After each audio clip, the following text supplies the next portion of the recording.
이 할아버지가 1,000만 원을 인출하신다고요?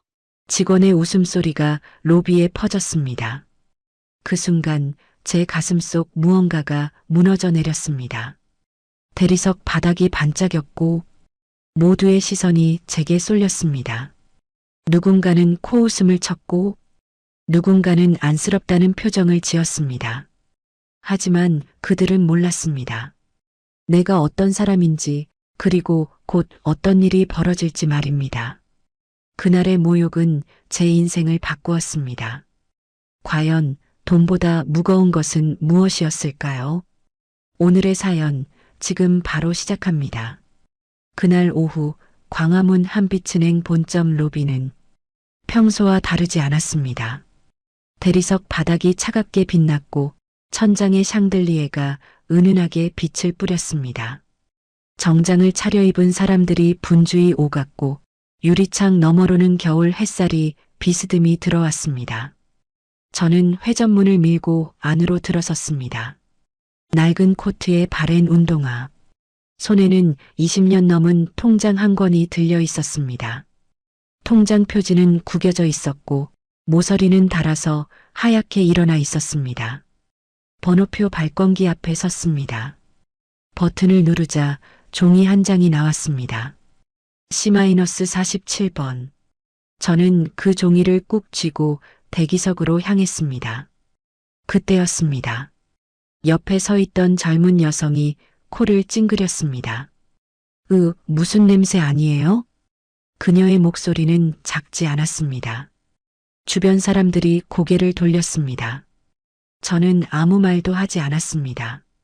그저 천천히 걸어 의자 끝자리에 앉았습니다. 사람들의 시선이 따가웠습니다. 어떤 이는 힐끗 보고 외면했고 어떤 이는 대놓고 쳐다보며 수군거렸습니다. 저 할아버지 여기서 뭐 하시려나? 요즘 은행이 복지센터랑 헷갈리나 봐. 좀 그렇긴 하네. 여기 VIP 라운지인데. 저는 통장을 무릎 위에 올려놓았습니다. 표지를 손가락으로 천천히 쓰다듬었습니다. 이 통장에는 제 삶의 모든 것이 담겨 있었습니다. 하지만 아무도 몰랐습니다. 겉모습만으로 사람을 판단하는 세상에서 진실은 언제나 숨겨져 있었습니다. C-47번 고객님, 3번 창구로 오십시오. 안내방송이 울렸습니다. 저는 자리에서 일어났습니다. 무릎이 조금 시큰거렸지만 참을 만했습니다. 3번 창구로 걸어가는 동안 주변의 웅성거림이 더 커졌습니다. 아니, 저 할아버지 진짜 업무 보시나? 직원도 참 힘들겠네. 창구 직원은 박하린이라는 이름표를 달고 있었습니다. 20대 후반쯤 되어 보이는 여성이었습니다. 그녀는 제 모습을 보자마자 미간을 찌푸렸습니다. 어르신, 무슨 일로 오셨어요? 말투는 존댓말이었지만 목소리에는 귀찮음이 가득했습니다. 인출하려고 합니다. 저는 조용히 말하며 통장을 내밀었습니다. 박하리는 통장을 받아들었습니다. 그런데 손가락 끝으로만 살짝 잡았습니다. 마치 더러운 것을 만지는 듯한 태도였습니다. 얼마 인출하시려고요? 1,000만 원입니다. 그 순간 그녀의 표정이 변했습니다. 놀란 것 같기도 하고 황당한 것 같기도 했습니다. 네, 1,000만 원이요? 예, 1,000만 원 인출해 주십시오. 저는 차분하게 다시 말했습니다. 박하리는 통장을 컴퓨터에 넣었습니다. 자판을 몇 번 두드리더니 화면을 뚫어지게 쳐다봤습니다. 그리고는 피식 웃음을 흘렸습니다. 어르신, 잔액 확인부터 하셨어요? 확인했습니다. 정말요? 여기 잔액이. 그녀는 모니터를 제게 돌려 보여줬습니다. 98만 원이에요. 98만 원. 목소리가 커졌습니다. 주변 사람들이 또 고개를 돌렸습니다. 1,000만 원 인출하시려면 9배는 더 있어야 하는데요. 그녀의 말투에는 조롱이 섞여 있었습니다. 저는 천천히 고개를 저었습니다. 다시 확인해 보십시오. 뭘 다시 확인해요? 여기 분명히 확인부터 하시오. 제 목소리는 낮았지만 단호했습니다. 박하리는 짜증스러운 표호로 다시 자판을 두드렸습니다. 몇 초간 침묵이 흘렀습니다. 그녀의 손가락이 멈췄습니다. 어르신, 정말 장난 아니시네요. 숫자 읽는 법부터 다시 배우셔야겠어요. 주변에서 키득거리는 소리가 들렸습니다. 혹시 복지 상담 필요하세요? 1층에 사회복지센터 있으니까 거기 가보세요. 모욕이었습니다. 공개적인 모욕이었습니다. 저는 주먹을 꽉 쥐었습니다. 하지만 목소리는 흔들리지 않았습니다. 그 말 꼭 기억하십시오. 곧 후회하게 될 겁니다. 네, 뭐라고요? 박하리는 어이없다는 듯 웃었습니다. 바로 그때였습니다. 무슨 일입니까? 중년 남성의 목소리가 들렸습니다. 지점장 사공철이었습니다. 50대 초반 반듯한 정장에 각진 안경을 쓴 남자였습니다. 아, 지점장님. 이 어르신이 1,000만 원 인출하신다고 하시는데 잔액은 100만 원도 안 돼서요. 박하린이 빠르게 설명했습니다. 사공철은 저를 위아래로 훑어봤습니다. 그의 눈빛에도 편견이 가득했습니다. 어르신, 혹시 통장 여러 개 가지고 계세요? 다른 통장이랑 헷갈리신 거 아닐까요? 이 통장이 맞습니다. 다시 확인해 보십시오. 저는 침착하게 말했습니다. 사공철은 한숨을 쉬었습니다. 박 대리, 다시 한번 조회해봐요. 네, 지점장님. 박하린이 다시 컴퓨터를 조작했습니다. 키보드 소리만 로비에 울렸습니다. 사람들은 모두 이쪽을 지켜보고 있었습니다. 역시 98만 원 맞는데요? 박하린이 확신에 찬 목소리로 말했습니다. 사공철도 화면을 확인했습니다. 어르신, 보시다시피 잔액이 부족합니다. 오늘은 이만 돌아가시는 게 제대로 확인하십시오. 저는 다시 한번 말했습니다. 이번에는 목소리에 힘이 실렸습니다. 순간 로비가 조용해졌습니다. 모두가 숨을 죽이고 지켜봤습니다. 저는 호주머니에서 명함 한 장을 꺼냈습니다. 낡은 가죽 명함 지갑에서 조심스럽게 꺼낸 그 명함을 창구 위에 천천히 올려놓았습니다. 사공철의 얼굴이 굳어졌습니다. 그는 명함을 집어들었습니다. 그리고 그의 손이 미세하게 떨리기 시작했습니다. 이게 설마. 저는 조용히 말했습니다. 다시 확인해 보시오. 이번에는 제대로. 사공철의 손이 떨렸습니다. 명함을 쥔 그의 얼굴이 하얗게 변해갔습니다. 박하리는 아직 상황을 파악하지 못한 채 어리둥절한 표정으로 지점장을 쳐다봤습니다. 지점장님 무슨. 조용히 해. 사공철의 목소리가 갈라졌습니다. 그는 명함을 다시 한번 확인했습니다. 청와그룹 회장 정만수. 명함 한 장에 적힌 글자들이 그의 세계를 뒤흔들고 있었습니다. 어르신 혹시 정말로. 사공철의 말이 끝까지 이어지지 않았습니다. 저는 고개를 끄덕였습니다. 계좌 다시 조회하십시오. 이번에는 특별 계좌로. 박하린이 끼어들었습니다. 지점장님, 대체 무슨 일이에요? 이 할아버지가 누군데? 입 닥쳐. 사공철이 소리쳤습니다. 로비 전체가 놀라 웅성거렸습니다. 그는 황급히 컴퓨터 앞으로 다가갔습니다. 떨리는 손으로 키보드를 두드렸습니다. 일반 계좌 조회가 아닌 특수 VIP 계좌 시스템에 접속했습니다. 비밀번호를 입력하고 통장 번호를 다시 입력했습니다. 엔터키를 누르는 순간 화면이 깜빡이며 새로운 창이 떴습니다. 사공철의 얼굴에서 핏기가 완전히 사라졌습니다. 그의 입이 벌어졌고 목에서 작은 신음 같은 소리가 새어나왔습니다. 이게 대체. 박하린이 화면을 들여다봤습니다. 그리고 그녀의 표정도 일그러졌습니다. 화면에는 숫자가 가득했습니다. 0이 하나, 둘, 셋, 넷. 끝없이 이어지는 숫자들. 5천. 박하린의 목소리가 떨렸습니다. 50000000000원. 정확히 5천억 원이었습니다. 일반 조회로는 보이지 않는 최상위 VIP 전용 계좌였습니다. 저는 차분히 말했습니다. 이제 보이십니까? 사공철은 대답하지 못했습니다. 그저 화면을 멍하니 바라볼 뿐이었습니다. 그의 이마에 식은 땀이 송글송글 맺혔습니다. 박하리는 한 걸음 뒤로 물러났습니다. 그녀의 얼굴이 파랗게 질렸습니다. 아까 제게 했던 말들이 한마디 한마디 그녀를 짓눌렀습니다.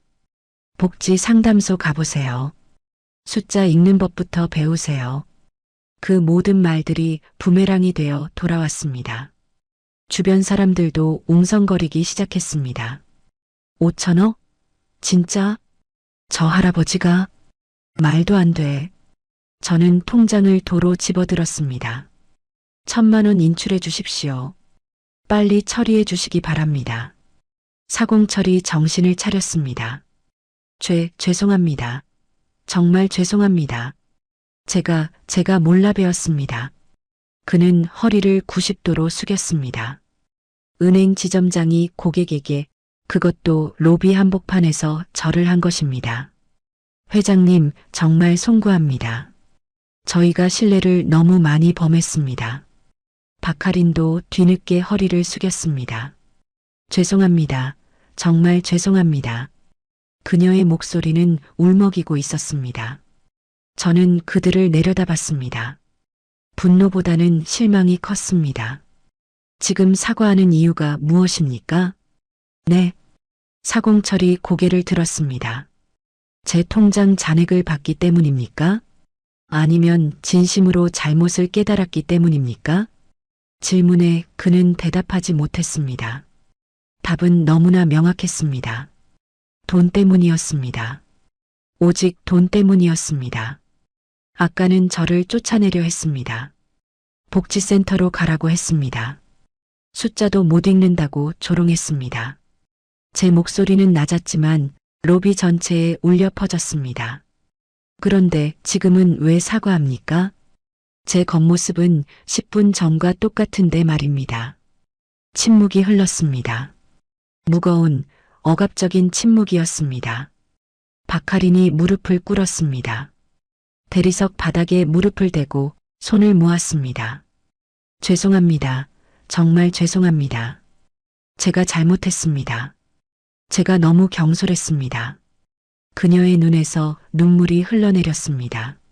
하지만 그 눈물이 진심인지 아니면 두려움에서 나온 것인지 저는 판단할 수 없었습니다. 일어나십시오. 저는 차갑게 말했습니다. 제 얼굴을 똑바로 보십시오. 이 얼굴이 10분 전과 다릅니까? 박하린이 고개를 들었습니다. 눈물 범벅인 얼굴로 저를 쳐다봤습니다. 아닙니다. 똑같습니다. 그렇습니다. 똑같습니다. 똑같은 사람을 10분 전에는 조롱했고 지금은 무릎 꿇고 있습니다. 무엇이 바뀌었습니까? 제가 잘못 봤습니다. 아닙니다. 저는 고개를 저었습니다. 당신은 제대로 봤습니다. 낡은 옷, 바랜 신발, 구겨진 통장. 모두 사실입니다. 다만 당신은 그것만 봤을 뿐입니다. 제 말에 박하리는 고개를 떨궜습니다. 사공철도 할 말을 잃었습니다. 그는 그저 땀을 닦으며 다음 말을 기다릴 뿐이었습니다. 저는 천천히 주변을 둘러봤습니다. 로비에 있던 모든 사람들이 숨죽이며 이 광경을 지켜보고 있었습니다. 아까 저를 비웃던 사람들, 코를 찌푸리던 사람들, 안쓰러워하던 사람들, 모두가 지금은 입을 다물고 있었습니다. 1,000만 원 인출하겠습니다. 저는 다시 말했습니다. 아닙니다. 사공철이 황급히 말했습니다. 회장님, VIP 라운지로 모시겠습니다. 거기서 편하게 업무 보시도록 하겠습니다. 음료도 준비해드리고 필요 없습니다. 저는 단호하게 잘랐습니다. 여기서 처리하십시오. 다른 고객들이 보는 앞에서 똑같이 처리하십시오. 사공철은 더 이상 반박하지 못했습니다. 그는 떨리는 손으로 서류를 준비했습니다. 인출 신청서를 작성하고 도장을 찍고 확인을 받았습니다. 모든 과정이 침묵 속에서 진행됐습니다. 키보드 소리, 프린터 소리만이 고요한 로비에 울렸습니다. 10분 후 1,000만 원이 준비됐습니다. 새 지폐로 포장된 현금 다발이었습니다. 여기 있습니다, 회장님. 사공철이 두 손으로 공손히 건넸습니다. 저는 돈을 받아 가방에 넣었습니다. 그리고 마지막으로 한마디 했습니다. 기억하십시오. 사람은 겉모습이 아니라 그 사람의 행동으로 판단해야 합니다. 당신들은 오늘 그걸 배웠습니다. 저는 돌아서서 출구로 향했습니다. 아무도 말을 걸지 않았습니다. 아무도 움직이지 않았습니다. 회전문을 나서는 순간 차가운 바람이 얼굴을 스쳤습니다. 하지만 제 가슴속은 더 차가웠습니다. 승리한 기분이 아니었습니다. 슬픔에 가까웠습니다. 세상은 여전히 겉모습으로 사람을 판단했고 돈으로 태도를 바꿨습니다. 저는 천천히 걸었습니다. 은행에서 조금 떨어진 벤치에 앉았습니다. 가방 속 1,000만 원이 묵직했습니다. 하지만 더 무거운 건 제 마음이었습니다. 벤치에 앉아 한숨을 내쉬었습니다. 겨울 공기가 폐 깊숙이 스며들었습니다. 차갑고 날카로웠습니다. 은행 유리창 너머로 내부가 보였습니다. 사공철과 박하린이 여전히 창구 앞에 서 있었습니다. 그들은 무언가 이야기를 나누고 있었습니다. 표정이 심각했습니다. 저는 통장을 다시 꺼내 들었습니다. 낡고 구겨진 표지, 20년 넘게 제 곁을 지켜온 통장이었습니다. 청화그룹을 일으키던 시절, 아무것도 없던 그때부터 함께했습니다. 첫 매출 300만 원이 들어왔을 때의 감격, 첫 10억을 넘겼을 때의 전율, 모두 이 통장에 기록돼 있었습니다. 하지만 저는 바꾸지 않았습니다. 새 통장으로 갈아타지 않았습니다. 이 낡은 통장이 제 정체성이었습니다. 겸손함을 잊지 않기 위한 증표였습니다. 할아버지, 뒤에서 목소리가 들렸습니다. 돌아보니 손자 정유준이 뛰어오고 있었습니다. 26살 대기업 신입사원이었습니다. 할아버지, 여기 계셨네요. 약속 시간보다 일찍 오셨어요? 유주는 숨을 헐떡이며 제 옆에 앉았습니다. 정장 차림에 깔끔한 헤어스타일, 성실한 청년이었습니다. 은행 일 보고 있었다. 저는 담담하게 말했습니다. 은행이요? 무슨 일로요? 돈 좀 찾았지. 유주는 고개를 끄덕였습니다. 그러셨구나. 점심 뭐 드실래요? 바로 그때였습니다. 은행 문이 열리며 사공철이 뛰어나왔습니다. 그의 뒤를 박하린이 따랐습니다. 회장님, 회장님. 사공철이 큰 소리로 불렀습니다. 주변 사람들이 일제히 고개를 돌렸습니다. 회장이라는 단어에 모두가 반응했습니다. 유준이 놀라 저를 쳐다봤습니다. 할아버지, 회장님이라고? 저는 대답하지 않았습니다. 사공철이 숨을 헐떡이며 다가왔습니다. 회장님, 정말 죄송합니다. 조금 전 일은 저희의 큰 실수였습니다. 그는 다시 한번 허리를 깊이 숙였습니다. 박하린도 그의 옆에서 고개를 숙였습니다. 그녀의 눈은 여전히 붉게 부어 있었습니다. 벌써 사과는 받았습니다. 저는 차갑게 말했습니다. 아닙니다, 회장님. 정식으로 다시 사과드리고 싶습니다. 본점 VIP 고객으로 모시겠습니다. 전담 매니저도 배정하겠습니다. 필요 없습니다. 회장님, 제발. 사공철의 목소리가 떨렸습니다. 저는 그를 똑바로 쳐다봤습니다. 지점장님, 질문 하나 하겠습니다. 네, 말씀하십시오. 만약 제가 정말 98만 원밖에 없는 가난한 노인이었다면 어땠겠습니까? 사공철이 입을 다물었습니다. 복지센터로 가라는 말 그대로 했겠습니까? 그건 대답하십시오. 제 목소리에 힘이 실렸습니다. 침묵이 흘렀습니다. 주변에 모인 사람들도 숨을 죽였습니다. 죄송합니다. 사공철이 고개를 숙였습니다. 당신의 사과는 진심이 아닙니다. 두려움일 뿐입니다. 내가 5천억을 가진 사람이라서 당신의 평가와 승진에 영향을 줄 수 있어서 그래서 사과하는 것입니다. 제 말 한마디 한마디가 그를 찔렀습니다. 만약 제가 정말 가난한 노인이었다면 당신은 지금 여기 없을 겁니다. 오히려 경비를 불러 쫓아냈겠지요. 아닙니다, 회장님. 거짓말하지 마십시오. 저는 단호하게 잘랐습니다.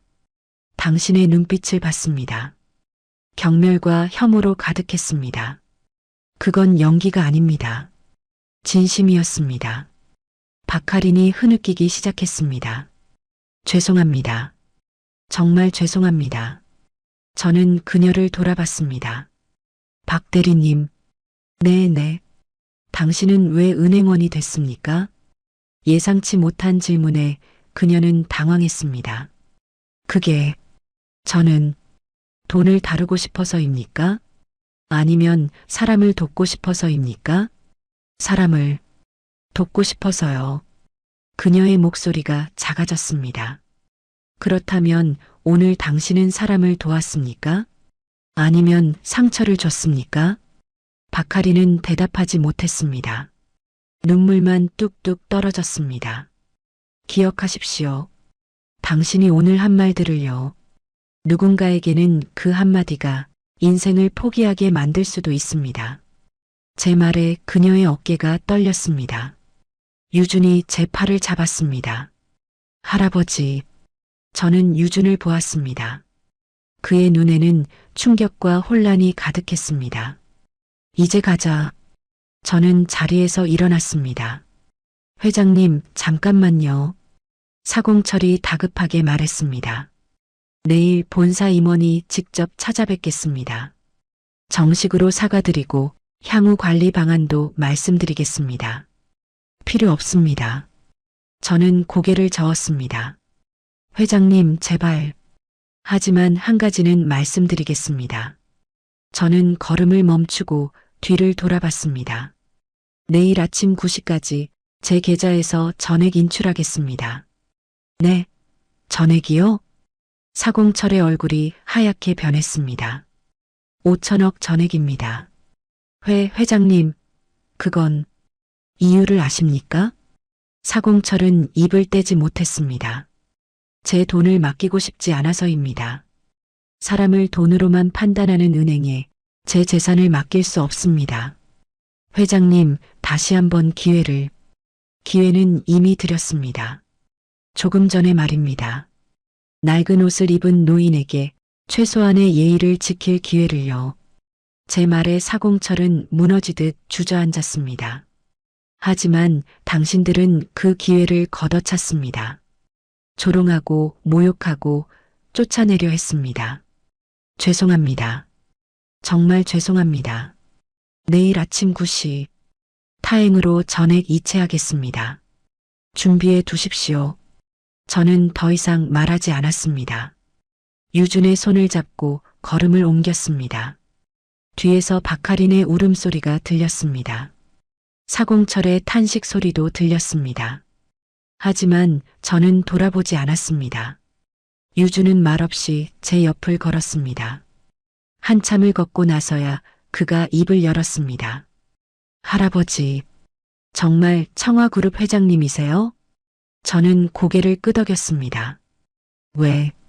왜 아무 말씀도 안 하셨어요? 말할 필요가 없었다. 중요한 건 내가 누구냐가 아니라 어떻게 사느냐니까. 유준은 할 말을 잃은 듯 입을 다물었습니다. 유준아, 네 할아버지. 너는 오늘 무엇을 받느냐? 유준은 잠시 생각했습니다. 사람들의 위선을 봤어요. 그렇다. 위선이다. 돈 앞에서 무너지는 인간의 본성이다. 저는 걸음을 멈추고 유준을 쳐다봤습니다. 하지만 너는 달라야 한다. 절대 사람을 겉모습으로 판단하지 마라. 돈으로 사람의 가치를 매기지 마라. 네, 할아버지. 약속하거라. 유준이 고개를 숙였습니다. 약속드릴게요. 저는 그의 어깨를 두드렸습니다. 가자. 밥이나 먹자. 하늘이 흐려지고 있었습니다. 곧 눈이 내릴 것 같았습니다. 은행 유리창 너머로 여전히 사공철이 주저앉아 있는 모습이 보였습니다. 내일이면 모든 게 바뀔 것입니다. 5천억이 빠져나간 은행이 어떤 혼란에 빠질지 저는 그 광경을 상상했습니다. 그리고 작게 한숨을 내쉬었습니다. 복수는 달콤하지 않았습니다. 그저 씁쓸할 뿐이었습니다. 식당으로 가는 길 유주는 계속 침묵했습니다. 그의 얼굴에는 혼란과 충격이 가득했습니다. 가끔씩 제 얼굴을 훔쳐보다가 이내 고개를 돌리곤 했습니다. 여기 들어가자. 저는 작은 국밥집을 가리켰습니다. 네, 여기요? 유준이 놀란 듯 물었습니다. 왜 싫으냐? 아니요, 그게 아니라 할아버지께서 회장님이신데 이런 곳이 어떤 곳이냐? 저는 반문했습니다. 유주는 입을 다물었습니다. 음식에는 귀천이 없다. 맛있으면 좋은 음식이고 사람이 정성껏 만들면 훌륭한 음식이다. 저는 국밥집 문을 열고 들어갔습니다. 낡은 테이블, 오래된 의자, 벽에 붙은 메뉴판. 30년은 된 듯한 가게였습니다. 어서 오세요. 주인 할머니가 반갑게 맞아주었습니다. 순대국밥 2 주세요. 저는 자리에 앉으며 주문했습니다. 유준도 조심스럽게 자리에 앉았습니다. 그는 여전히 불편한 표정이었습니다. 유준아. 네, 할아버지. 왜 그렇게 불편해 보이느냐? 아니에요, 그게. 솔직하게 말해봐라. 유준은 잠시 망설이다가 입을 열었습니다. 할아버지께서 청화그룹 회장님이신 줄 정말 몰랐어요. 저희 집안이 부유한 건 알았지만 그 정도일 줄은. 그래서 어떠냐? 혼란스러워요. 할아버지는 항상 검소하게 사셨잖아요. 낡은 옷 입으시고 대중교통 타시고 이런 작은 식당에서 식사하시고. 그게 이상하냐? 아니요, 이상한 게 아니라 보통 재벌 회장님들은 그렇게 안 사시잖아요. 저는 고개를 끄덕였습니다. 맞다. 보통은 그렇지 않지. 하지만 나는 보통이 아니다. 국밥이 나왔습니다. 김이 모락모락 피어올랐습니다. 구수한 냄새가 코를 찔렀습니다. 저는 숟가락을 들었습니다. 먹으면서 이야기하자. 유준도 숟가락을 들었습니다. 내가 청화그룹을 만들었을 때 손에 쥔 돈이 300만 원이었다. 300만 원이요? 그렇다. 빌린 돈이었다. 친구에게 빌리고 형에게 빌리고 심지어 동네 고리대 금업자에게까지 빌렸지. 저는 국밥을 한 숟가락 떴습니다. 첫 사무실은 반지하였다. 곰팡이 냄새가 나고 비만 오면 물이 새는 곳이었지. 직원은 나 혼자였다. 유주는 숟가락을 든 채 멈춰 있었습니다. 5년이 걸렸다. 빚을 갚는 데만 5년이 걸렸어. 그 5년 동안 나는 하루에 2끼만 먹었다. 한 끼에 3,000원씩. 그게 전부였다. 할아버지, 그때 먹던 게 바로 이거다. 순대국밥. 3,000원에 배불리 먹을 수 있는 유일한 음식이었지. 저는 국밥을 한 숟가락 더 떴습니다. 그래서 나는 이 맛을 잊을 수가 없다. 배고픔의 맛, 절박함의 맛, 그리고 희망의 맛이 섞여 있거든. 유준의 눈시울이 붉어졌습니다. 돈을 벌기 시작했을 때 사람들이 말했다. 이제 좋은 옷 사입으라고, 좋은 차 타라고, 좋은 집에 살라고. 저는 고개를 저었습니다. 하지만 나는 거절했다. 왜냐하면 알았거든. 사치는 중독이라는 걸. 한번 맛보면 끝이 없다는 걸. 그래서 지금까지, 그렇다. 지금까지 이렇게 살았다. 낡은 옷, 낡은 신발, 낡은 통장. 모두 내가 어디서 왔는지 잊지 않기 위해서다. 유주는 숟가락을 내려놓았습니다.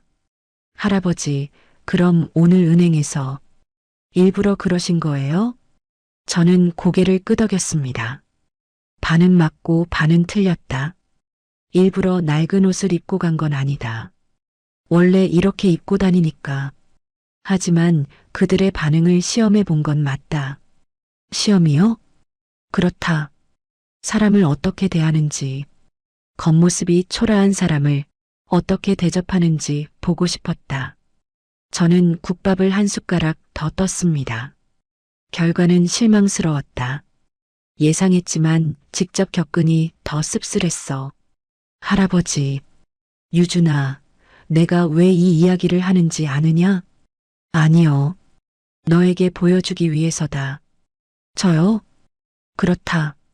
너는 곧 사회에 나가. 더 많은 사람을 만날 것이다. 그때 기억해라. 사람을 겉모습으로 판단하지 말라는 것을. 저는 유준을 똑바로 쳐다봤습니다. 오늘 은행에서 본 사람들, 그들은 나쁜 사람이 아니다. 다만 세상이 그렇게 가르쳤을 뿐이다.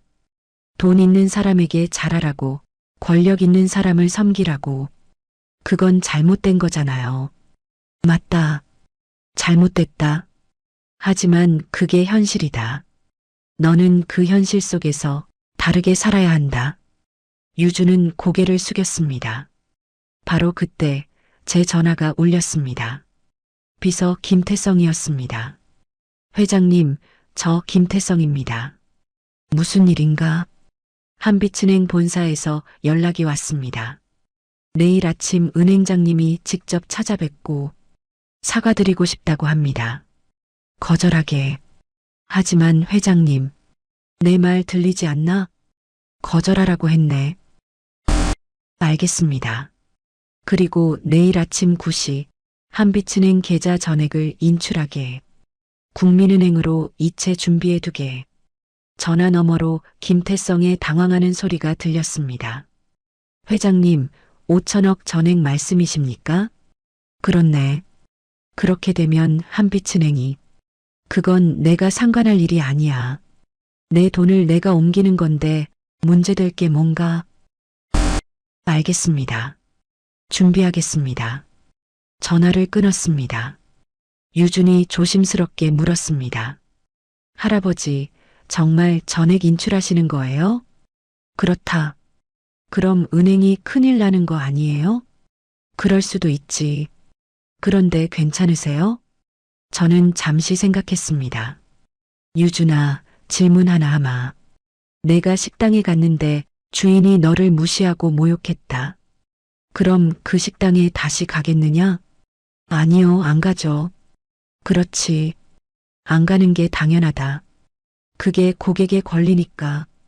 저는 국밥 그릇을 비웠습니다. 은행도 마찬가지다. 나를 모욕한 곳에 내 돈을 맡길 이유가 없어. 하지만 은행 직원들은 일자리를 잃을 수도 있잖아요. 그건 그들이 선택한 결과다. 나를 모욕한 순간 이미 각오했어야 하는 거야. 저는 자리에서 일어났습니다.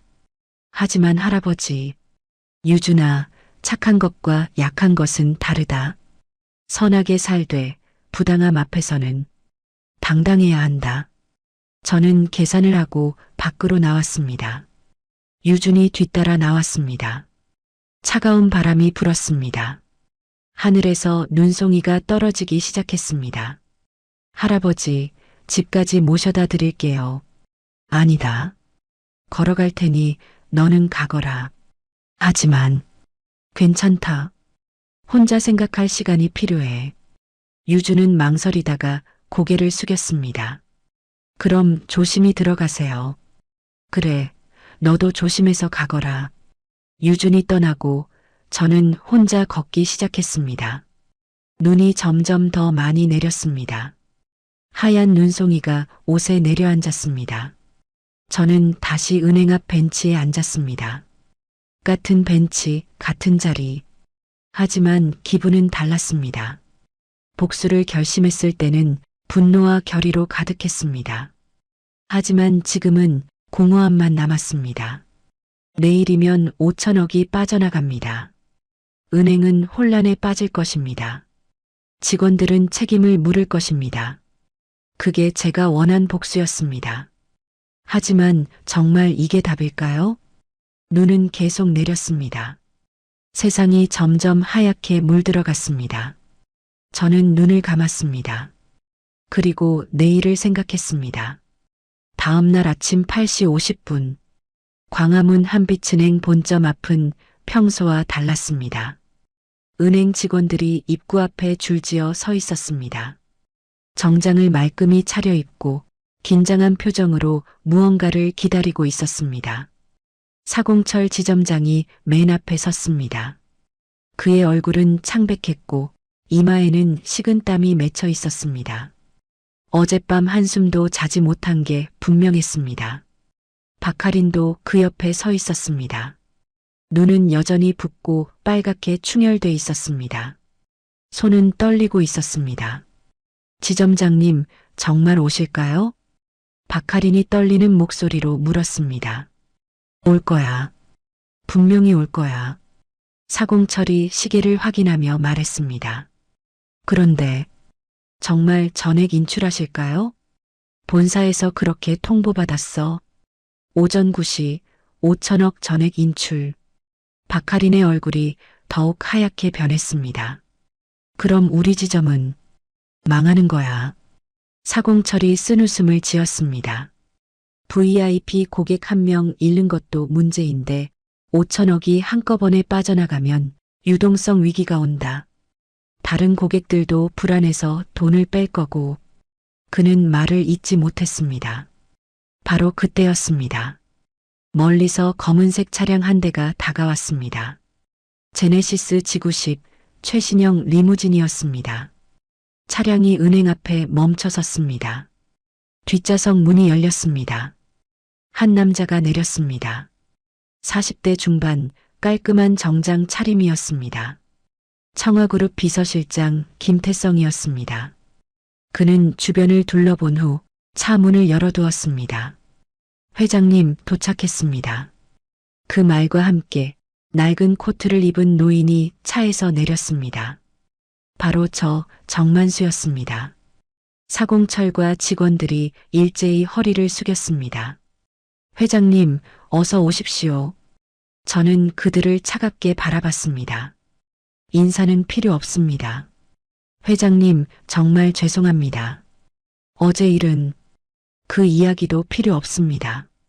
저는 말을 잘랐습니다. 업무만 처리하시죠. 오래 걸리지 않을 겁니다. 저는 은행 안으로 걸어 들어갔습니다. 김태성이 뒤를 따랐습니다. 로비는 텅 비어 있었습니다. 일반 고객들의 출입을 통제한 것이었습니다.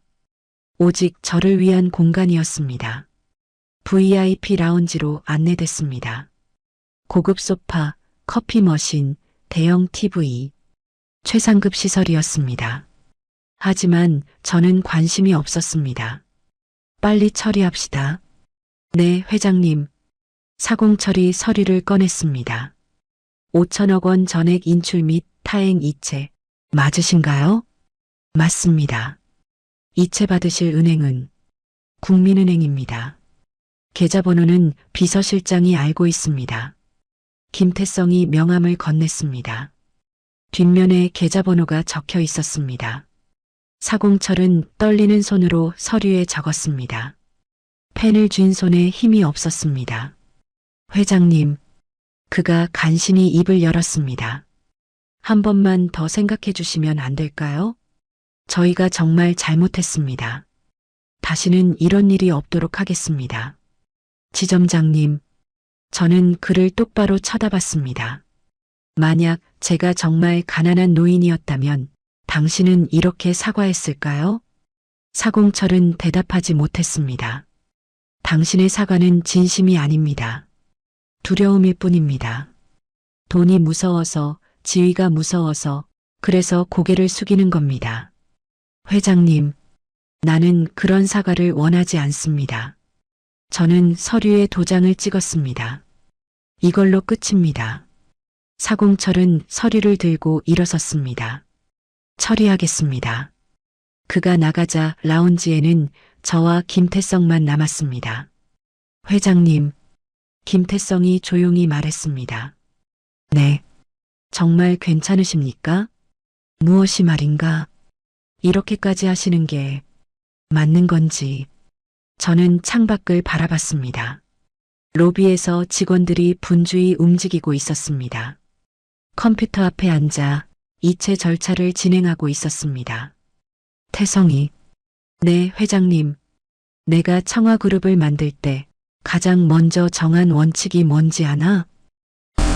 잘 모르겠습니다. 사람을 존중하라. 그것이었네. 직급과 상관없이, 재산과 상관없이 모든 사람을 존중하라. 저는 김태성을 돌아봤습니다. 그 원칙을 어긴 곳에 내 돈을 맡길 수 없네. 김태성은 고개를 숙였습니다. 명심하겠습니다. 30분이 흘렀습니다. 사공철이 다시 들어왔습니다. 얼굴은 더욱 창백해져 있었습니다. 회장님, 이체 완료됐습니다. 확인했습니까? 네, 5천억 원 전액 국민은행으로 이체 완료했습니다. 저는 고개를 끄덕였습니다. 수고하셨습니다. 저는 자리에서 일어났습니다. 더 이상 할 일이 없었습니다. 회장님, 사공철이 다급하게 불렀습니다. 정말 이대로 가시는 겁니까? 저희에게 기회를 주시면. 기회는 이미 드렸습니다. 어제 제가 처음 들어왔을 때 말입니다. 저는 문을 향해 걸었습니다. 하지만 당신들은 그 기회를 걷어찼습니다. 이제 그 대가를 치르는 겁니다. 로비로 나왔습니다. 직원들이 모두 고개를 숙이고 있었습니다. 박하린도 그 사이에 있었습니다. 저는 그들을 지나쳤습니다. 누구도 고개를 들지 못했습니다. 은행 문을 나서는 순간 밖에서 웅성거리는 소리가 들렸습니다. 사람들이 모여 있었습니다. 출근길 직장인들, 지나가던 행인들, 모두가 은행을 바라보고 있었습니다. 저 사람이 그 회장님? 5천억 인출했다던데. 은행 망하는 거 아니야? 속삭임이 퍼져나갔습니다. 저는 리무진에 올라탔습니다.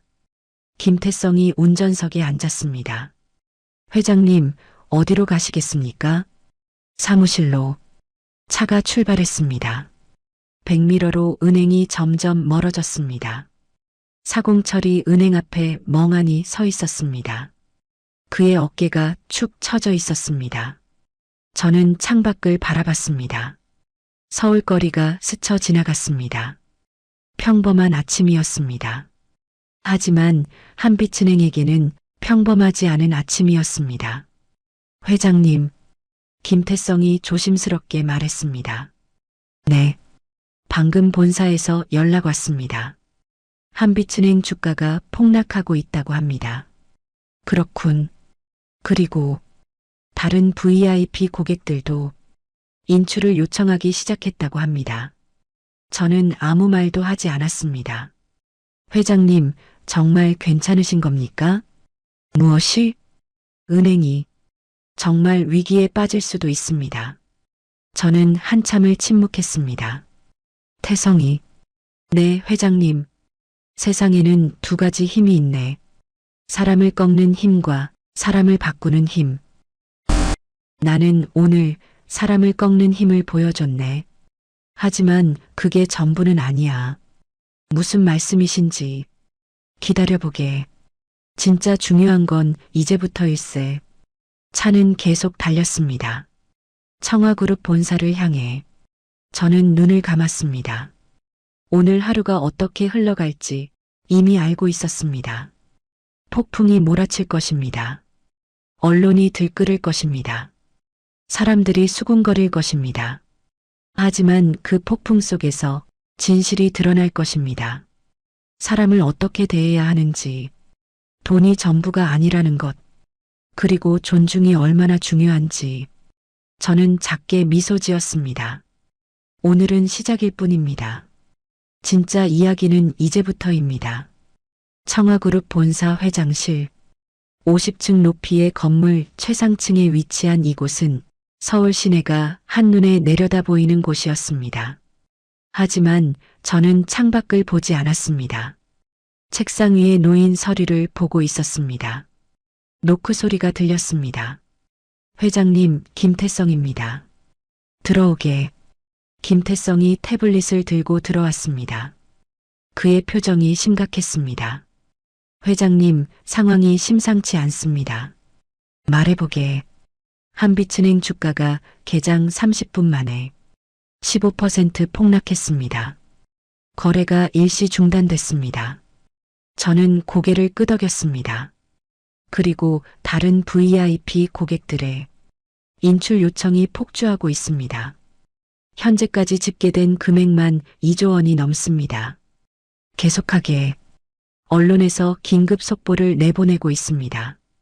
청와그룹 회장, 한빛은행서 5천억 전액 인출.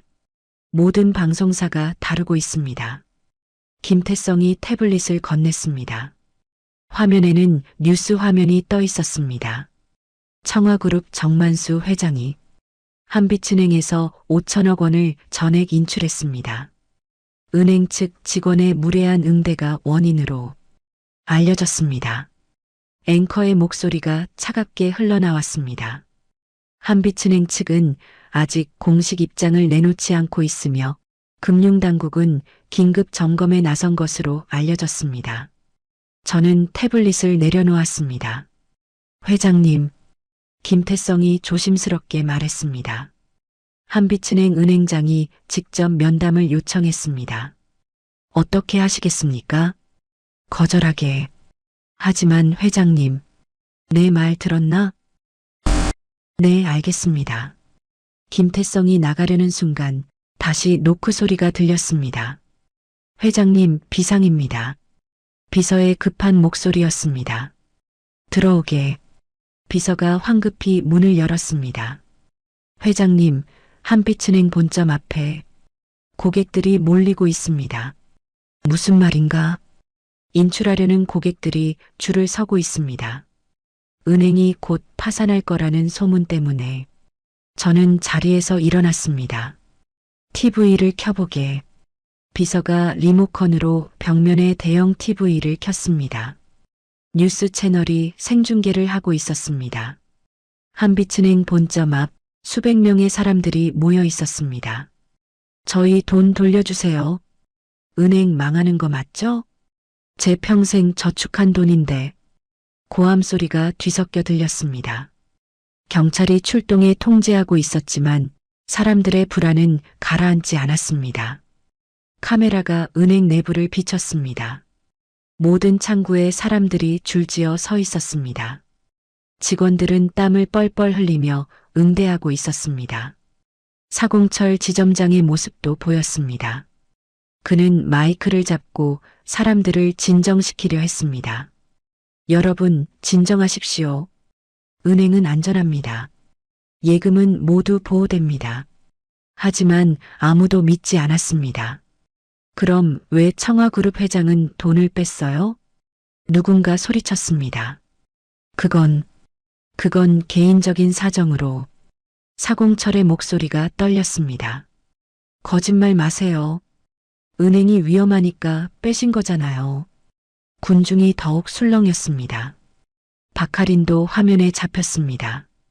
그녀는 창구에서 고객을 응대하고 있었습니다. 얼굴은 눈물 범벅이었습니다. 죄송합니다. 죄송합니다. 그녀는 계속 사과하고 있었습니다. 한 노부인이 창구를 두드렸습니다. 내 돈, 당장 내 돈 내놔요. 이게 내 노후 자금이라고요. 지금 처리해드리고 있습니다. 조금만 기다려 주십시오. 기다릴 수 없어요. 은행 망하면 어떡해요. 노부인의 목소리는 절규에 가까웠습니다. 저는 TV를 보며 입술을 깨물었습니다. 회장님, 김태성이 조심스럽게 말했습니다. 이건 예상하신 겁니까? 저는 대답하지 않았습니다. 예상했습니다. 5천억이 빠져나가면 사람들이 불안해할 것을. 하지만 직접 보니 달랐습니다. 화면 속 사람들의 얼굴, 공포와 절망으로 일그러진 표정들. 그들은 잘못이 없었습니다. 다만 한빛은행을 믿었을 뿐입니다. 회장님, 김태성이 다시 불렀습니다. 금융위원회에서 연락이 왔습니다. 회장님께 긴급 면담을 요청한다고 합니다. 거절하게. 회장님, 하지만 이건 내 돈을 내가 찾는 게 뭐가 문제인가? 저는 김태성을 돌아봤습니다. 나는 법을 어긴 게 없네. 내 예금을 인출했을 뿐이야. 그게 불법인가? 그건 아니지만. 그렇다면 문제될 게 없어. TV 화면이 다시 바뀌었습니다.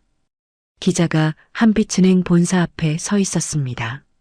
한빛은행 본사에서는 긴급 이사회가 소집됐습니다. 은행장을 비롯한 임원진이 대책 마련에 나선 것으로 보입니다. 카메라가 건물 내부를 비췄습니다. 회의실에서 임원들이 모여 있었습니다. 모두의 표정이 어두웠습니다. 청와그룹 정만수 회장의 전액 인출로 유동성 위기가 발생했습니다. 현재 인출 요청액이 2조 5천억을 넘어섰습니다. 한 임원이 보고했습니다. 은행장이 책상을 쳤습니다. 정만수 회장을 당장 만나. 어떻게든 설득해야 해. 이미 면담 요청을 했으나 거절당했습니다. 그럼 직접 찾아가.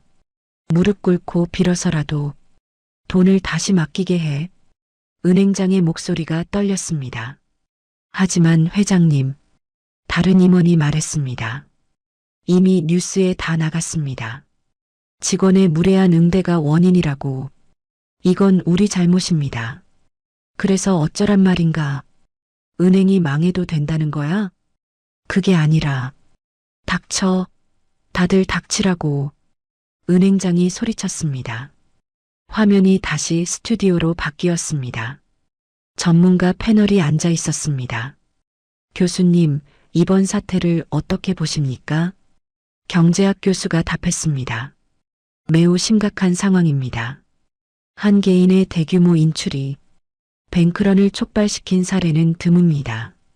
뱅크런이라고요? 네, 은행의 지급 능력에 대한 불신으로 고객들이 일제히 예금을 인출하는 현상입니다. 1930년대 대공황 때 흔했죠. 그렇다면 한빛은행은 최악의 경우 파산할 수도 있습니다. 스튜디오가 잠시 조용해졌습니다. 저는 TV를 껐습니다. 김태성이 걱정스러운 눈빛으로 저를 봤습니다. 회장님, 나도 알고 있네. 저는 조용히 말했습니다. 이게 내가 원한 결과인지 아니면 너무 과했는지. 저는 창밖을 바라봤습니다. 저 멀리 한빛은행 본점이 보였습니다. 작은 점처럼 보였지만 지금 그곳은 아비규환이었습니다. 회장님, 김태성이 말했습니다. 아직 늦지 않았습니다. 돈을 다시 맡기시면. 아니야. 저는 고개를 저었습니다. 그건 해결책이 아니네. 근본적인 문제는 해결되지 않아. 그럼 어떻게 하시겠습니까? 저는 한참을 생각했습니다. 사람을 꺾는 힘. 저는 그 힘을 보여줬습니다. 5천억이라는 무게로. 하지만 이제는 다른 힘이 필요했습니다. 사람을 바꾸는 힘. 태성이. 네, 회장님. 한빛은행에 연락하게. 내가 직접 가겠다고.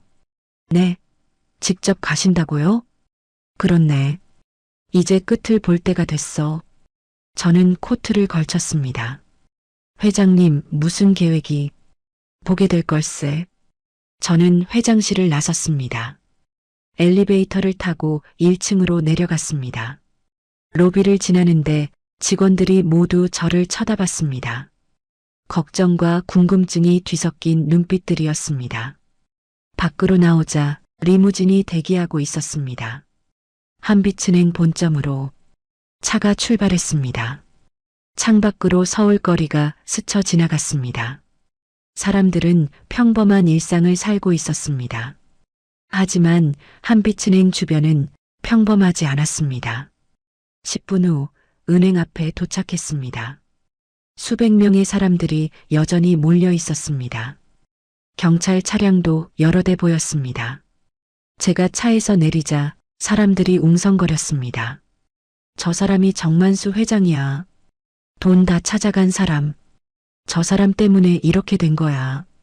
일부는 저를 향해 소리쳤습니다. 저는 그들을 향해 천천히 걸었습니다. 경찰이 길을 열어줬습니다. 은행 문 앞에 사공철이 서 있었습니다. 그의 얼굴은 완전히 망가져 있었습니다. 회장님, 그가 떨리는 목소리로 말했습니다. 안으로 들어가겠습니다. 저는 은행 안으로 들어갔습니다. 새로운 이야기가 시작되려 하고 있었습니다. 은행 로비는 아수라장이었습니다. 모든 창구에 사람들이 몰려 있었고 대기번호는 이미 300번을 넘어섰습니다. 직원들은 쉴 틈 없이 고객을 응대했지만 줄은 줄어들 기미가 보이지 않았습니다. 제발요. 제 돈 좀 찾게 해주세요. 저도 3시간째 기다리고 있어요. 애들 학비인데 이러면 안 돼요. 아우성이 로비를 가득 채웠습니다. 제가 들어서자 로비가 순간 조용해졌습니다. 모든 시선이 저에게 쏠렸습니다. 저 사람이 청와그룹 회장이래. 5천억 찾아간 사람. 저 사람 때문에 우리가 이 고생하는 거야. 속삭임이 퍼져나갔습니다. 한 중년 남성이 저를 향해 다가왔습니다. 당신 때문이야. 당신 때문에 이렇게 된 거라고. 경호원이 막으려 했지만 저는 손을 들어 제지했습니다. 말씀하십시오. 저는 그를 똑바로 쳐다봤습니다. 당신이 돈을 찾아가서 사람들이 불안해하잖아요. 은행이 망할까봐 다들 돈 찾으러 온 거라고요. 그의 목소리는 떨렸습니다. 분노보다는 두려움이 컸습니다. 당신 돈은 얼마나 있습니까? 저는 조용히 물었습니다. 3천만 원이요. 제 전 재산이에요. 이걸 잃으면 저는 그의 목소리가 잠겼습니다.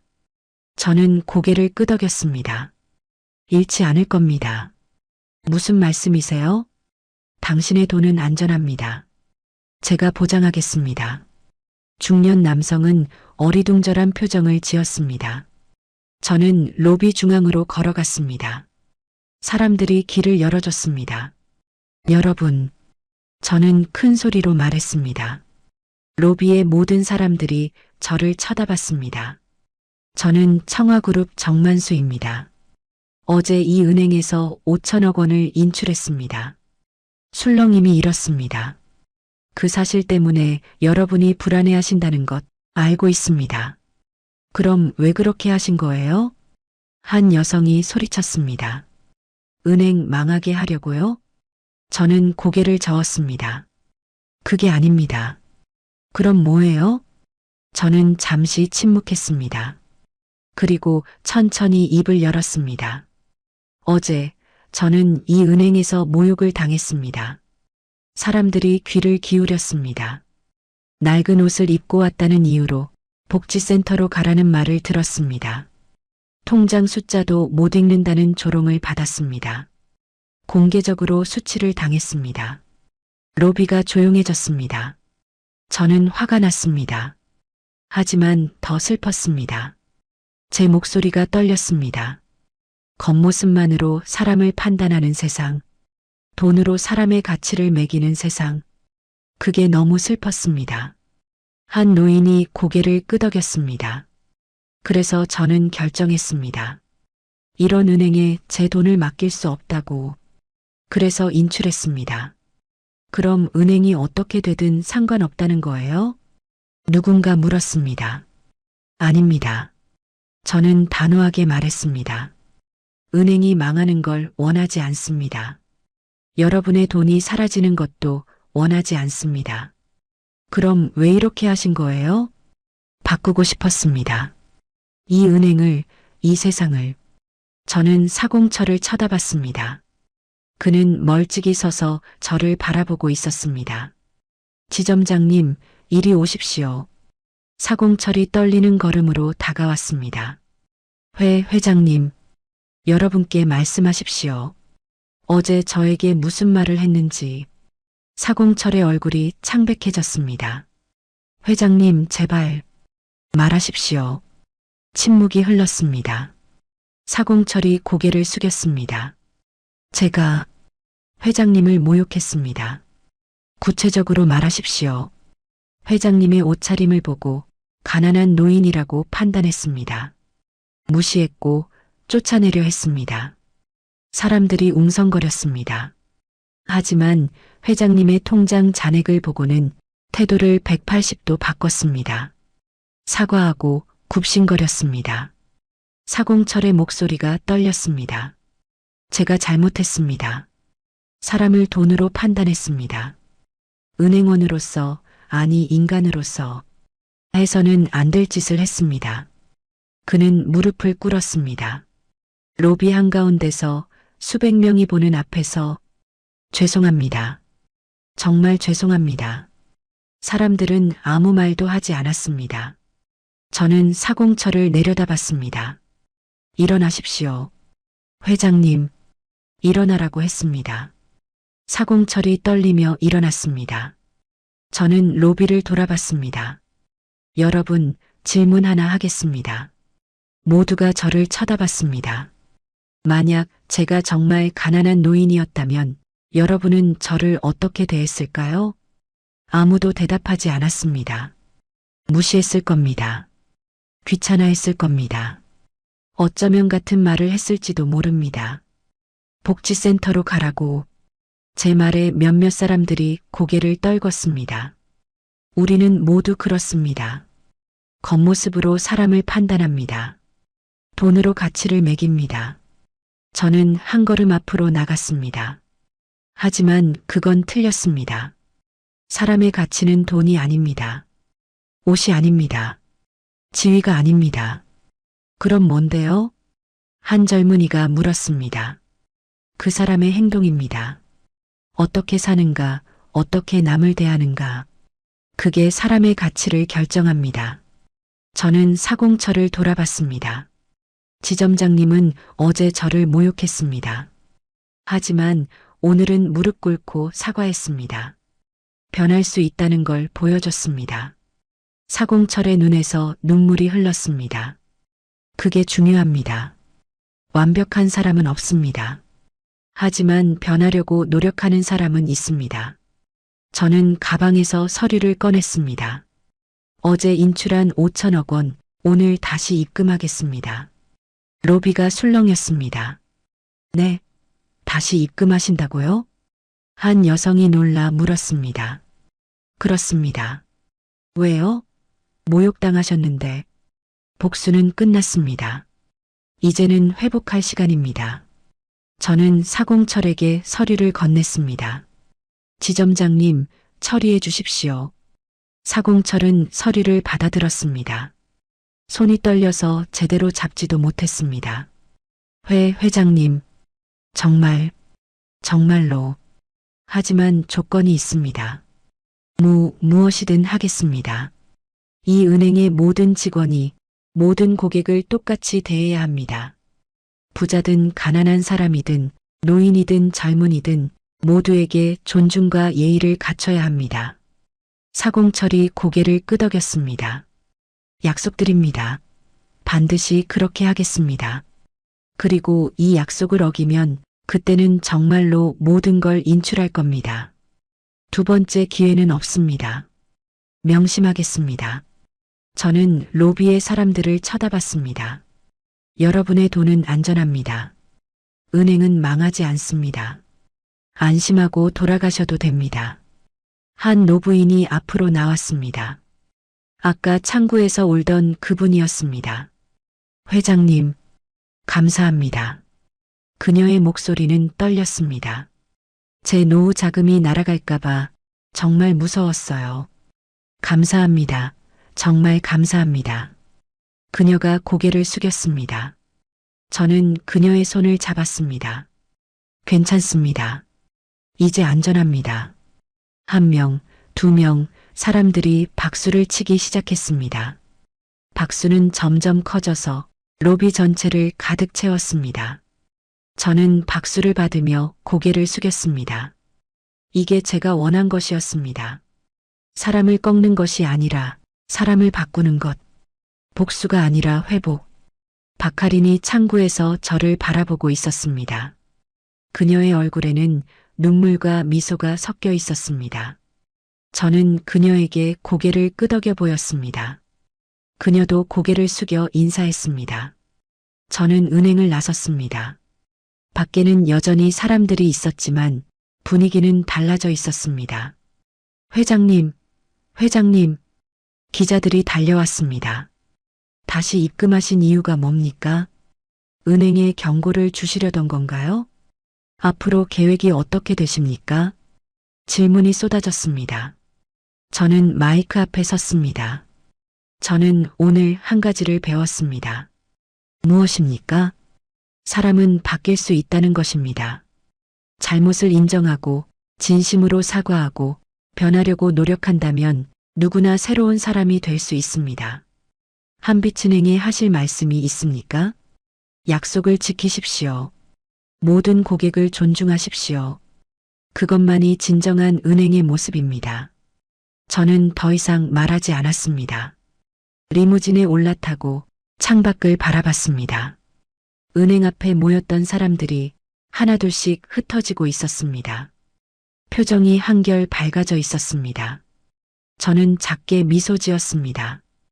폭풍은 지나갔습니다. 이제 햇살이 비칠 시간이었습니다. 다음 날 아침 6시, 저는 평소처럼 일찍 잠에서 깼습니다. 침대 옆 탁자에 놓인 신문을 집어들었습니다. 일면 헤드라인이 눈에 들어왔습니다. 청와그룹 정만수 회장, 5천억 재입금. 사람을 바꾸는 힘 보여줘. 기사를 읽기 시작했습니다.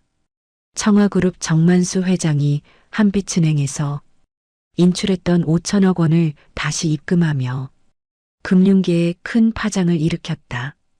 정 회장은 은행 직원의 무례한 응대에 항의하기 위해 전액을 인출했으나 하루 만에 재입금을 결정했다. 저는 신문을 내려놓았습니다. TV를 켰습니다. 아침 뉴스가 시작되고 있었습니다. 어제 금융가를 뒤흔들었던 청와그룹 정만수 회장의 5천억 원 인출 사태가 극적으로 해결됐습니다. 정 회장은 어제 오후 한빛은행을 직접 방문해 전액을 재입금했습니다. 화면에는 어제 은행 로비에서 제가 사람들에게 말하던 장면이 나왔습니다. 정 회장은 복수가 아닌 회복, 사람을 꺾는 것이 아닌 바꾸는 것이 목적이었다고 밝혔습니다. 앵커의 목소리가 차분하게 이어졌습니다. 한빛은행 주가는 오늘 아침 시간의 거래에서 상한가를 기록했으며 금융당국은 이번 사태를 계기로 은행의 고객 응대 매뉴얼을 전면 재검토하기로 했습니다. 화면이 바뀌었습니다. 금융감독원장이 기자회견을 하고 있었습니다. 이번 사태는 금융기관에 고객 응대에 심각한 문제가 있음을 보여줬습니다. 우리는 모든 금융기관에 응대 교육을 강화하도록 지시했습니다. 채널을 돌렸습니다. 다른 방송사도 같은 내용을 다루고 있었습니다. 정만수 회장의 행동이 사회에 던진 메시지는 무엇일까요? 한 경제평론가가 말했습니다. 단순한 고객 불만 사건이 아닙니다. 우리 사회가 얼마나 겉모습으로 사람을 판단하는지, 돈으로 가치를 매기는지를 적나라하게 보여준 사건입니다. 스튜디오의 진행자가 물었습니다. 그렇다면 앞으로 어떤 변화가 있을까요? 금융권뿐 아니라 전 사회적으로 고객 존중 문화가 확산될 것으로 봅니다. 이번 사건이 하나의 전환점이 될 겁니다. 저는 TV를 껐습니다. 휴대전화를 확인했습니다. 문자 메시지가 수십 통 와 있었습니다. 김태성 비서실장의 문자였습니다. 회장님, 아침 일찍 송구합니다. 언론 인터뷰 요청이 30건 넘게 들어왔습니다. 어떻게 처리할까요? 저는 답장을 보냈습니다. 모두 정중히 거절하게. 더 할 말은 없네. 잠시 후 전화벨이 울렸습니다. 김태성이었습니다. 회장님, 한빛은행에서 연락 왔습니다. 무슨 일인가? 은행장님이 직접 찾아뵙고 감사 인사를 드리고 싶다고 합니다. 거절하게. 하지만 회장님, 내 말 들렸나? 이미 할 일은 다 했네. 알겠습니다. 저는 전화를 끊고 창밖을 바라봤습니다. 서울 아침이 밝아오고 있었습니다. 오늘도 수많은 사람들이 은행을 찾을 것입니다. 식당에 갈 것입니다. 사람들을 만날 것입니다. 그들이 서로를 어떻게 대할까요? 여전히 겉모습으로 판단할까요? 아니면 조금이라도 달라졌을까요? 노크 소리가 들렸습니다. 회장님, 아침 식사 준비됐습니다. 알았네. 식당으로 내려갔습니다. 테이블에는 소박한 아침이 차려져 있었습니다. 된장찌개, 계란말이, 김치. 평소와 다르지 않았습니다. 집사가 신문을 더 가져왔습니다. 경제신문, 일간지 모두 일면에 제 이야기를 다루고 있었습니다. 한 신문의 사설을 읽었습니다. 정만수 회장의 선택은 단순한 복수가 아니었다. 그것은 교육이었다. 우리 사회에 필요한 것이 무엇인지 보여준 살아있는 교육이었다. 돈이 많다고 해서 더 나은 대접을 받아야 하는가? 가난하다고 해서 무시받아도 되는가? 정 회장은 이 질문에 명확한 답을 제시했다. 아니다라고. 모든 사람은 동등한 존중을 받을 자격이 있다. 그것이 돈의 액수와 상관없이 지켜져야 할 기본이다. 저는 신문을 접었습니다. 밥 한 술을 뜨며 생각했습니다. 제가 원한 건 이것이었습니다. 사람들이 생각하게 만드는 것, 자신의 행동을 돌아보게 하는 것. 벌써 효과가 나타나기 시작했습니다. 김태성이 다시 전화했습니다. 회장님, 한빛은행에서 보도자료를 냈습니다. 내용이 뭔가? 전 직원 대상 고객 응대 교육을 실시하고 고객 차별 금지 규정을 신설한다고 합니다. 그리고 사공철 지점장과 박하린 직원은 교육 담당자로 배치된다고 합니다. 교육 담당자? 네, 자신들의 경험을 바탕으로 다른 직원들에게 올바른 고객 응대를 가르치는 역할이라고 합니다. 저는 고개를 끄덕였습니다. 잘 됐군. 그리고 다른 은행들도 비슷한 조치를 발표하고 있습니다. 국민은행, 신한은행, 우리은행 모두 고객 응대 교육 강화를 약속했습니다. 그렇군. 회장님, 정말 대단하십니다. 한 사람의 행동이 전체 금융권을 바꿨습니다. 저는 쓴웃음을 지었습니다. 아직 지켜봐야 하네. 말만 번지르르 하고 실제로는 바뀌지 않을 수도 있어. 하지만 시작은 됐지 않습니까? 그렇긴 하지. 전화를 끊고 저는 다시 식사를 했습니다. 된장찌개가 구수했습니다. 김치가 아삭했습니다. 평범한 아침 식사였지만 마음이 평온했습니다. 복수의 달콤함은 짧았지만 회복의 평온함은 길었습니다. 오후가 되자 예상치 못한 전화가 왔습니다. 박하린이었습니다. 회장님, 저 박하린입니다. 무슨 일인가요? 죄송합니다. 갑자기 전화드려서 감사 인사를 꼭 드리고 싶었습니다. 그녀의 목소리는 떨렸습니다. 회장님께서 저를 용서해 주셨을 뿐 아니라 기회까지 주셨습니다. 교육 담당자로 일하게 됐습니다. 잘하시길 바랍니다. 열심히 하겠습니다. 제 잘못을 다른 사람들에게 가르치며 평생 속죄하겠습니다. 속죄가 아닙니다. 저는 말했습니다. 새로운 시작입니다. 과거는 교훈으로 남기고 미래를 위해 일하십시오. 감사합니다, 회장님. 전화가 끊겼습니다. 저는 창밖을 바라봤습니다. 해가 서쪽으로 기울고 있었습니다. 하루가 저물어가고 있었습니다. 하지만 새로운 날들이 기다리고 있었습니다. 변화된 날들이, 조금은 더 나은 세상의 날들이. 저는 작게 미소 지었습니다. 씁쓸했던 복수는 끝났고 따뜻한 회복이 시작됐습니다. 일주일이 지났습니다. 세상은 평온을 되찾았습니다. 언론의 관심도 점차 사그라들었고 한빛은행도 정상 업무로 돌아갔습니다.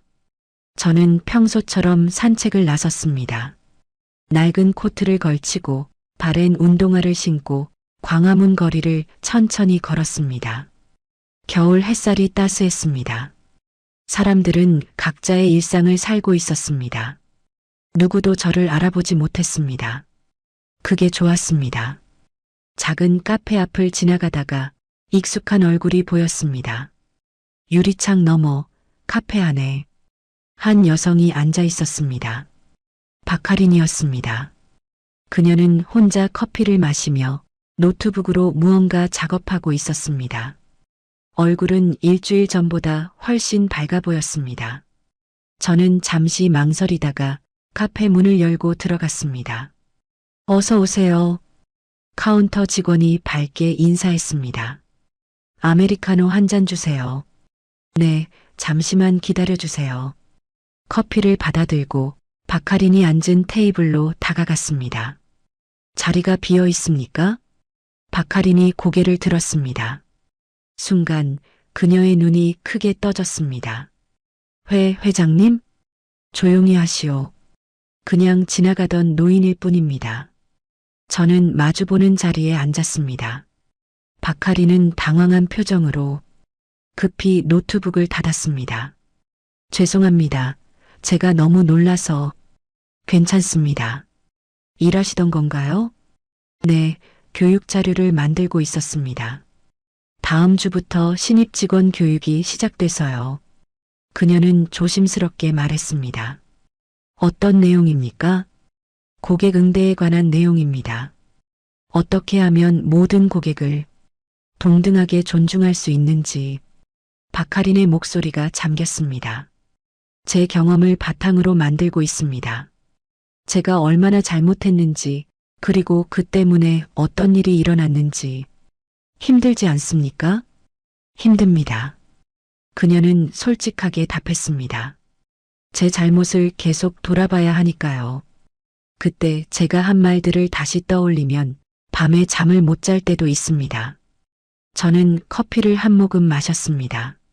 하지만 필요한 일입니다. 박하린이 고개를 들었습니다. 제가 겪은 일을 다른 사람들이 반복하지 않도록 해야 합니다. 그게 제 책임이라고 생각합니다. 그녀의 눈빛이 진지했습니다. 잘하고 계십니다. 저는 말했습니다. 정말 그렇게 생각하세요? 그렇습니다. 과거의 잘못을 인정하고 그것을 교훈으로 삼아 미래를 바꾸려 노력하는 것. 그보다 훌륭한 일이 어디 있겠습니까? 박하린의 눈시울이 붉어졌습니다. 감사합니다, 회장님. 그 말씀이 큰 위로가 됩니다. 우리는 잠시 침묵 속에서 커피를 마셨습니다. 창밖으로 사람들이 지나갔습니다.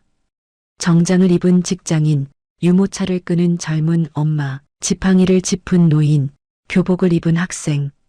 모두 다른 모습이었지만 모두 같은 가치를 지닌 사람들이었습니다. 회장님, 박하린이 조심스럽게 입을 열었습니다. 질문 하나 해도 될까요? 하십시오. 왜? 저를 용서해 주셨나요? 저는 그녀를 쳐다봤습니다. 저는 회장님께 정말 심한 짓을 했습니다. 모욕하고 조롱하고 쫓아내려 했습니다. 그런데도 회장님은 저에게 기회를 주셨어요. 용서하지 않으면 어떻게 됩니까?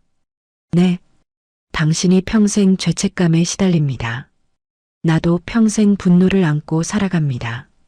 둘 다 불행해지는 겁니다. 저는 커피잔을 내려놓았습니다. 하지만 용서하면 다릅니다. 당신은 새로운 기회를 얻고 나는 마음의 평화를 얻습니다. 둘 다 행복해지는 겁니다. 그렇게 쉽게 용서할 수 있나요? 쉽지 않습니다. 저는 솔직하게 말했습니다. 처음에는 정말 화가 났습니다. 당신들을 벌주고 싶었습니다. 은행이 망하는 걸 보고 싶었습니다. 박하린이 고개를 숙였습니다. 하지만 깨달았습니다. 복수는 순간이지만 용서는 평생 남는다는 것을요. 평생 남는다? 그렇습니다. 복수의 만족감은 금방 사라집니다. 하지만 용서의 평화로움은 오래 지속됩니다. 저는 창밖을 바라봤습니다. 그리고 무엇보다 당신이 변할 수 있다는 걸 봤습니다. 진심으로 반성하고 달라지려고 노력하는 모습을요. 저는 정말 달라지고 싶습니다. 박하린의 목소리가 떨렸습니다. 다시는 누구에게도 그런 식으로 대하고 싶지 않습니다. 겉모습이 어떻든 돈이 많든 적든 모든 사람을 존중하고 싶습니다. 그렇게 하십시오.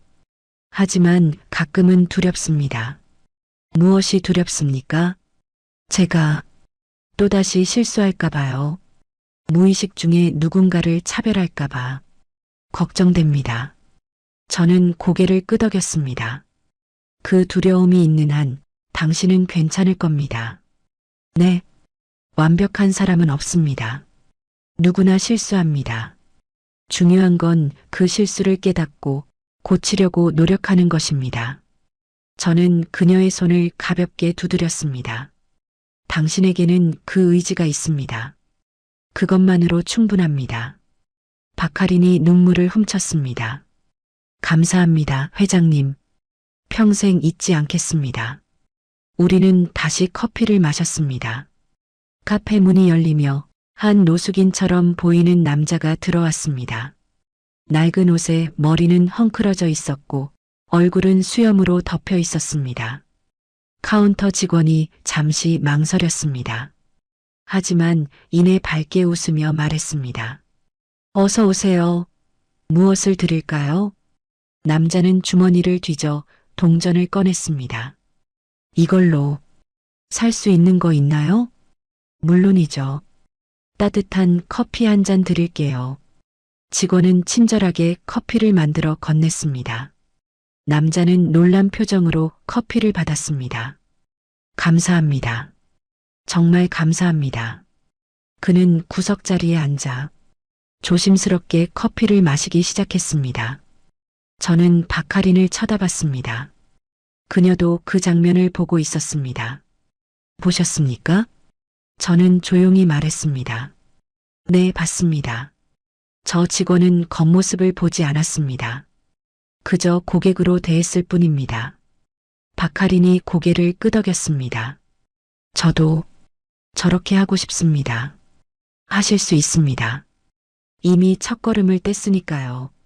저는 자리에서 일어났습니다. 더 이상 방해하지 않겠습니다. 일 계속하십시오. 회장님, 저 한 가지만 더 여쭤봐도 될까요? 말씀하십시오. 혹시 제가 완전히 변했는지 어떻게 알 수 있을까요? 저는 잠시 생각했습니다. 아무도 보지 않을 때도 똑같이 행동한다면 그때 알 수 있을 겁니다. 박하린이 그 말을 곱씹었습니다. 저는 카페를 나섰습니다. 차가운 공기가 얼굴을 스쳤습니다. 뒤돌아보니 박하린이 다시 노트북을 펼치고 작업을 시작했습니다. 그녀의 얼굴에는 결연함이 서려 있었습니다. 저는 미소 지으며 걸음을 옮겼습니다. 변화는 이렇게 시작되는 것입니다. 한 사람씩 천천히 조용히. 하지만 그 변화는 확실했습니다. 한 달이 흘렀습니다. 계절은 겨울 끝자락으로 접어들고 있었습니다. 한강변에는 이른 봄바람이 불기 시작했습니다. 저는 손자 유준과 함께 한강을 걷고 있었습니다. 토요일 오후 산책하기 좋은 날씨였습니다. 할아버지, 요즘 한빛은행 이야기 들으셨어요? 유준이 물었습니다. 무슨 이야기? 고객 만족도가 업계 1위로 올라섰대요. 직원 응대가 완전히 달라졌다고 입소문이 났다던데요. 저는 고개를 끄덕였습니다. 그렇군. 할아버지 덕분이에요. 한 사람의 용기가 은행 전체를, 아니 금융권 전체를 바꿨잖아요. 용기가 아니네. 저는 말했습니다. 그럼 뭐예요? 필요였지. 누군가는 해야 할 일이었어. 우리는 벤치에 앉았습니다. 강물이 천천히 흘러갔습니다. 햇살이 물결에 반짝였습니다. 할아버지, 유준이 조심스럽게 물었습니다. 후회하세요? 무엇을? 그때 일요. 5천억을 인출하고 다시 입금하고 그 모든 과정이 힘들지 않으셨어요? 저는 잠시 생각했습니다. 후회는 하지 않는다. 하지만 쉽지는 않았지. 어떤 점이요? 사람들을 보는 게 힘들었어. 은행 앞에 모인 사람들, 불안에 떠는 얼굴들, 돈을 찾지 못할까봐 두려워하는 눈빛들. 저는 강물을 바라봤습니다. 그들은 아무 잘못이 없었거든. 그런데 내 행동 때문에 고통받았지. 그게 가장 힘들었어. 하지만 결국엔 좋은 결과로 끝났잖아요. 그렇지. 하지만 그 과정은 결코 쉽지 않았단다. 유주는 고개를 끄덕였습니다. 할아버지, 저도 질문 하나 해도 돼요? 얼마든지. 진짜 부자가 뭐라고 생각하세요? 저는 유준을 쳐다봤습니다. 넌 어떻게 생각하니? 저는 잘 모르겠어요. 예전에는 돈 많은 사람이 부자라고 생각했는데 할아버지를 보니까 아닌 것 같기도 하고. 왜 그렇게 생각하니? 할아버지는 5천억이 있어도 낡은 옷 입으시고 작은 국밥집에서 식사하시잖아요. 그리고 돈을 쓰는 것보다 사람을 변화시키는 데 쓰셨고요. 저는 미소 지었습니다. 그래, 내 말이 맞다. 진짜 부자는 돈이 많은 사람이 아니야. 그럼 누구예요? 마음이 부유한 사람이지. 강물 위로 갈매기 한 마리가 날아갔습니다. 내가 젊었을 때는 돈이 전부라고 생각했어. 돈만 있으면 행복할 줄 알았지. 그래서 악착같이 벌었단다. 그런데요? 돈을 벌수록 외로웠어. 주변에 사람은 많았지만 진심으로 대하는 사람은 없었거든. 모두 내 돈만 봤지. 진짜 나를 보는 사람은 없었어. 저는 유준의 어깨를 두드렸습니다. 그래서 깨달았지. 진짜 부는 사람과의 관계에서 온다는 걸. 누군가를 진심으로 대하고 존중하고 도울 수 있을 때 그때 비로소 부유해지는 거야. 그래서 그렇게 사신 거예요? 검소하게, 남들과 똑같이? 그렇단다. 내가 다른 사람보다 특별하지 않다는 걸 항상 기억하고 싶었어. 돈이 많다고 해서 더 나은 사람이 되는 건 아니니까. 유주는 고개를 숙이고 생각에 잠겼습니다. 할아버지, 응, 저도 그런 사람이 될 수 있을까요? 될 수 있고 말고. 내게는 가장 중요한 게 있어. 뭔데요? 배우려는 마음. 오늘 이렇게 질문하는 것만 봐도 넌 이미 첫걸음을 뗀 거야. 바람이 불어왔습니다. 따뜻한 봄바람이었습니다. 유준아, 네 할아버지. 세상에는 두 종류의 힘이 있다고 했지? 네, 사람을 꺾는 힘과 사람을 바꾸는 힘이요. 그렇지. 사람을 꺾는 건 쉬워.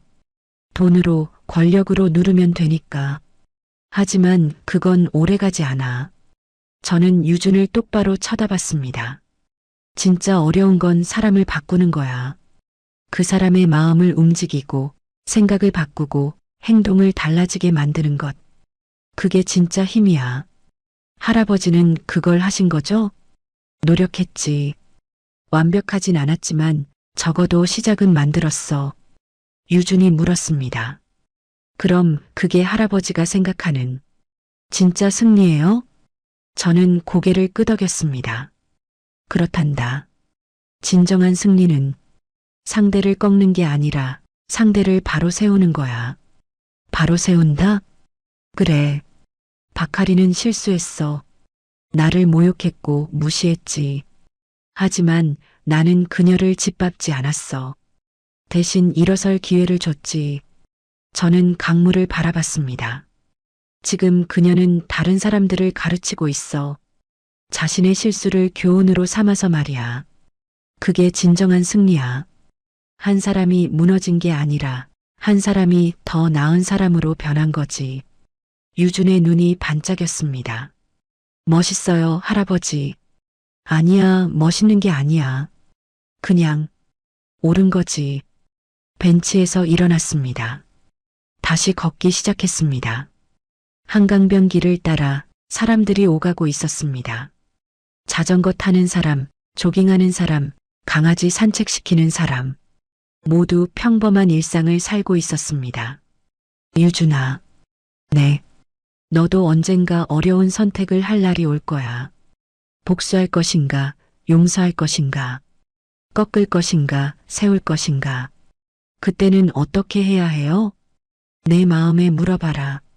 어떤 선택이 더 오래 남을지, 어떤 선택이 너를 더 평화롭게 할지.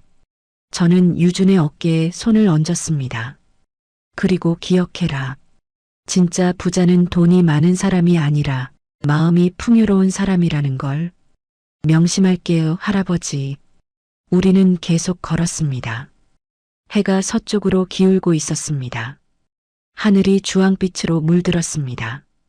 아름다운 저녁이었습니다. 할아버지, 유준이 다시 물었습니다. 할아버지는 행복하세요? 저는 잠시 생각했습니다. 그래, 행복하단다. 돈 때문이에요? 아니, 돈 때문이 아니야. 그럼요. 내가 누군가의 삶을 바꿨기 때문이지. 박하린이 더 나은 사람이 됐고, 한빛은행이 더 나은 은행이 됐고, 금융권이 조금이나마 변했어. 그게 나를 행복하게 만들어. 유준이 밝게 웃었습니다. 저도 그런 사람이 될래요.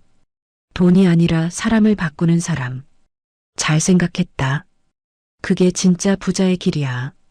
우리는 주차장으로 향했습니다. 차에 오르며 저는 마지막으로 한강을 돌아봤습니다. 강물은 여전히 흘러가고 있었습니다. 멈추지 않고 쉬지 않고 세상도 그렇게 흘러갈 것입니다. 변화하고 성장하고 나아갈 것입니다. 그리고 그 변화 속에 제 작은 흔적이 남아있기를 바랐습니다. 차가 출발했습니다. 할아버지, 집에 가면 뭐 하실 거예요? 신문이나 읽어야지. 신문에 또 할아버지 이야기 나왔어요? 아니, 이제 안 나와. 그것도 좋은 일이야. 시끄럽게 사는 것보다 조용히 사는 게 더 좋거든. 유준이 웃었습니다. 차창 밖으로 서울의 야경이 펼쳐졌습니다. 수많은 불빛이 반짝이고 있었습니다. 그 불빛 하나하나가 누군가의 삶이었습니다. 저마다의 이야기를 품고 있는 삶. 저는 그 삶들이 조금이라도 더 존중받는 세상이 되기를 바랐습니다. 그게 제가 꿈꾸는 세상이었습니다. 집에 도착했습니다. 할아버지, 안녕히 주무세요.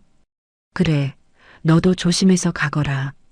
유준이 떠나고 저는 혼자 서재로 올라갔습니다. 책상 위에 편지 한 통이 놓여 있었습니다. 한빛은행 로고가 찍힌 봉투였습니다. 열어보니 사공철의 편지였습니다. 존경하는 정만수 회장님께 다시 한번 깊이 사죄드립니다. 그리고 진심으로 감사드립니다. 회장님께서 주신 기회 덕분에 저희는 완전히 달라졌습니다. 이제 모든 고객을 동등하게 대하는 것이 당연한 일이 되었습니다. 회장님께서 보여주신 것은 단순한 교훈이 아니었습니다. 삶의 방식 그 자체였습니다. 평생 잊지 않겠습니다. 다시 한번 감사드립니다. 한빛은행 광화문 본점 지점장 사공철. 저는 편지를 접었습니다. 창밖을 바라봤습니다. 별이 빛나고 있었습니다. 오늘도 좋은 하루였습니다. 내일도 좋은 하루가 될 것입니다. 그렇게 하루하루 세상은 조금씩 나아갈 것입니다. 저는 책상 서랍을 열었습니다. 낡은 통장이 그곳에 있었습니다.